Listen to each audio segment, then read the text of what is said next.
आपल्याला या अंबरनाथमध्ये कोणी हरवू शकत नव्हतं. आपल्याला आपल्याच माणसाने हरवले हे देखील आमच्या काही मित्रांनी सांगितलंय. 2011चा GR आता दाखवून झोपडपट्टीवासियांना काय भूलथापा मारणं, त्याचबरोबर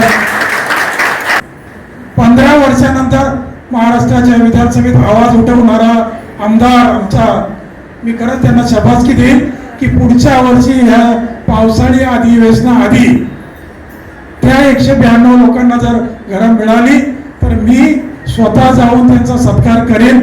आणि त्याच्यामुळे का असं होतंय, काय करताय ते संध्याकाळी फक्त फार्म हाऊसवर बसणं असं चालणार नाही. आपल्यातली गडबाजी, मी विनंती करेल लांडगे साहेबांना की वाद मिटवा. तुमच्या हातात बरंच काही आहे साहेब. तुम्ही जर ठरवलं, शिंदे साहेबांना जर सांगितलं आणि खासदार साहेबांना सांगितलं तर एका दिवसाचा, एका तासाचा हा खेळ आहे. कोणीही शिवसेनेच्या पुढे जाऊ शकत नाही.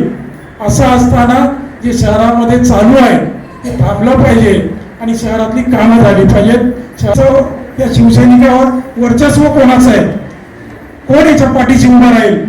आजचा जो मेळावा आहे हा मेळावा कुठेतरी आमच्या शिवसैनिकांमध्ये आलेली मळवळ म्हणा, आपले गेले दावे म्हणा, वंदनीय शिवसेना प्रमुख नेहमी म्हणायचे की शिवसेना हा एक धगधगती अंगार आहे, निखारा आहे आणि त्या निखाऱ्यावर कुठेतरी थोडीशी राख जमा झाली असेल त्याला फुंकर घालण्यासाठी आज आपले वरिष्ठ या ठिकाणी जमलेले आहेत. बीजेपीने केलेल्या राजकारणाचा फार मोठा आपल्याला धोका त्यामध्ये दिसला. जर इलेक्शन विनाकारण 15 दिवस पुढे गेलं नसतं तर निश्चितपणे मनीषाताई आज नगराध्यक्ष असत्या.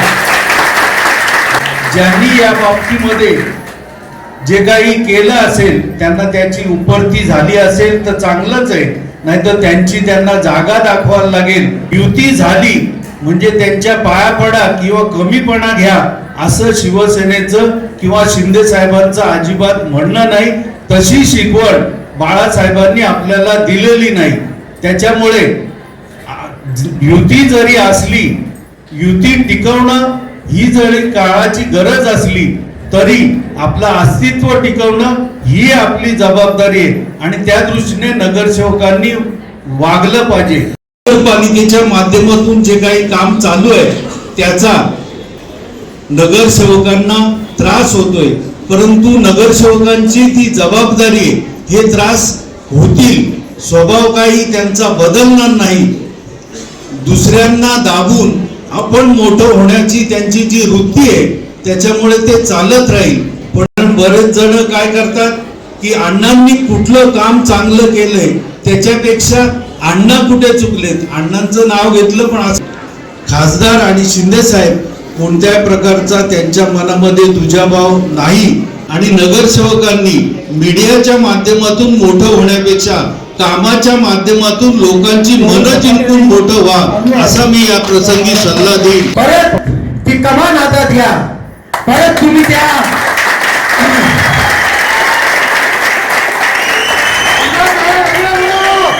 आणि नवीन निवडून आले तरी आम्हाला असं वाटतंय की कमान हे परत मिळाली पाहिजे आणि परत शिवसेनेचं नाव हे पाहिजे. परत तुम्ही ते कमान हातात घ्या. अंबरनाथ मध्ये शिवसेना काय होतं ते आपण सगळ्यांनी बघितलेलं आहे. पण आपसामध्ये काय गडबाजी आहे हे खरी गोष्ट आहे. पण त्यामुळे आपण घरी बसणं हे आपल्याला मान्य होणार नाही यांना.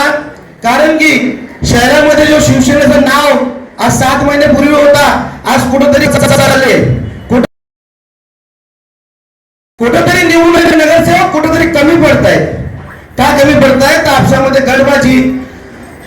जिल्हा प्रमुख यांना नम्र विनंती आहे की साहेब लवकरात लवकर गडबाजी मिटवा, नाहीतर कालचे आलेले लोक इथं बसणार.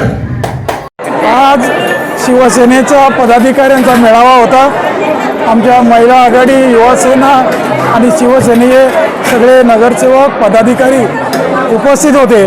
त्याला मार्गदर्शन करण्याकरता स्वतः लांडगे साहेब जिल्हा प्रमुख आले होते. विषय मतदार नाव नोंदणी चालू आहे, SIR. तो विषय महत्त्वाचा होता. सगळ्या शिवसैनिकांना मार्गदर्शन केलं की त्याच्यामध्ये लक्ष द्या, जास्तीत जास्त नावनोंदणी करा आणि नगरपालिकेच्या माध्यमातून जे जे विषय असतील त्यासाठी सगळ्यांनी एकमेकासोबत राहा असा संदेश सगळ्या शिवसैनिकांना दिलेला आहे. या पलीकडे इथं काही नव्हतं. अण्णा गटबाजी जेव्हा सैनिकांचा ते वरिष्ठ सोडवतील. आता 2 तास लागतात खड्ड्यामध्ये, 2 तास ट्रॅफिकची बाबतीत सुद्धा बरेचशी त्याच्यावर मी लवकरच पत्रकार परिषद वेगळी घेईन. अंबरनाथ शहरामध्ये चाललेला विकास आणि लोकांना होणारा त्रास याबाबत मी स्वतः पत्रकार परिषद घेऊन आंदोलनाचा बडगा उभारणार आहे. त्यावेळेस मी तुम्हाला बोलवेन.